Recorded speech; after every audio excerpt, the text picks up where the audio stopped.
Ladies and gentlemen, today we are starting a new series called Walking with the Winchesters. It's going to be focused instead of focusing on what the episode is, we're going to focus on what the creature or monster that was in the Winchesters. Is it what they said in the show? Is it real, or is it something that they made up just for the content purposes of that episode? If you guys like this, be sure to red subscribe button down below, thumbs up, click the notification bell to always on, and leave a comment down below, because what happens in the first couple episodes determines if we'll be doing this, if we'll be doing these kinds of episodes. It's gonna have some spoilers and some actual myths and legends to the creature.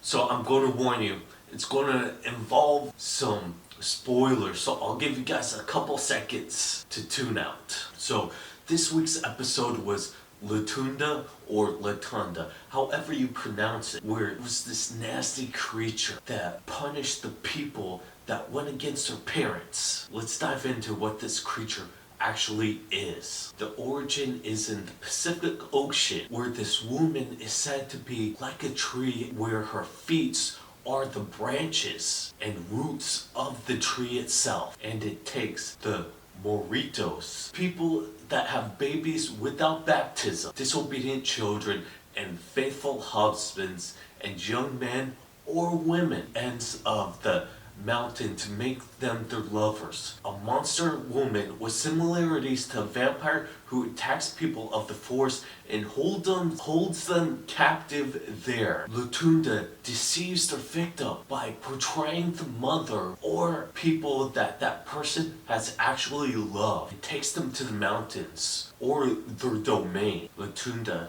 smells their victims with a bad odor and draws their blood from their victims. The squatters learn to reject other humans and love LaTunda instead. In order to rescue them from the LaTunda herself, it is necessary to form a commission with the godfather or godmother of the Entender Dose, or priest, friends, and other relatives. They all go into a bush, playing drums, cradles and drums, burning gunpowder, firing shotguns, praying prayers, and saying foul words for her to disappear. Some say LaTunda is black and that it smells really bad. It is a being that experiences human feelings, falls in love, complains and hates, especially children. Despite her feelings and human actions, LaTunda has superhuman powers, because it is she who produces the conjunction of rain and the sun. And when this happens, people of the Pacific say that LaTunda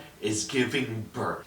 Now let's get into the origin of LaTunda. The Ecuadorian writer Alberto Ortiz recreates the legend as part of the plot of his story, La Entender. In 1970, the word Tunda in Latin America is used to refer to a type of beating, but in this instance has nothing to do with it. In reality, it's the proper name of a dangerous spirit of the forest in the area of the Colombian South Pacific and Ecuadorian North Pacific. His legend is especially widespread among the African American community. The LaTunda is the most evil beings that can exist in the jungle. This ugly, monstrous woman has 1 foot for a pinwheel or tentegui, root of a tree, and the other that of a baby. She takes disobedient children and those who did not receive their baptism. She also lures late night and unfaithful husbands and young men or women into the woods and holds them there to be the captives. She deceives her victims by taking the form of a loved one or a parent. When she has them in her domain, she feeds them with prawns and crabs to keep them alive in a kind of trance, known as in the Entender Dose, learn to love this woman and reject other humans. In order to rescue them, it is necessary to form a family, commission, and a priest. All of them go into the forest, playing drums, canoes, and bass drums, burning gunpowder, firing shotguns, saying prayers and saying foul words until she appears. The communities are very frightened of this creature, and it is called in order for them to return to the children who were laid. They perform Afro rituals, meet with the godparents, and carry the hype with happy songs that makes the thrashing go away and lets the victims be at rest.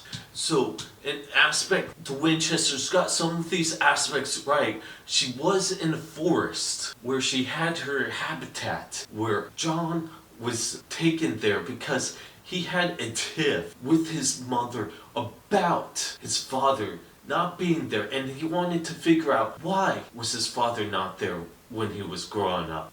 And for the aspect of them drawing a piece of her leg into her, that was just probably for an aesthetic part to bring the whole episode together. And when John was being a captive, he didn't see the prawns or crabs being fed to him, and he wasn't in a trance. He actually woke up. The other people were in a trance. So for the aspect of it, the other people played more into the lore than he actually did, because he actually got up, so he wasn't in a trance like the other people. All in all, this was a very good episode, and I like how they're going in a monster of the week, sort of like the Supernatural did before they got into that whole Angels debacle, which just made it go downhill, in my opinion. So if you made it this far, be sure hit the red subscribe button down below, thumbs up, click the notification bell to always on, and what kind of creature I'm going to be going into next week. Stay tuned for that. Like the Winchesters, this has been Walking with the Winchesters. Until next week, we'll just be in awe of this supernatural series. See ya.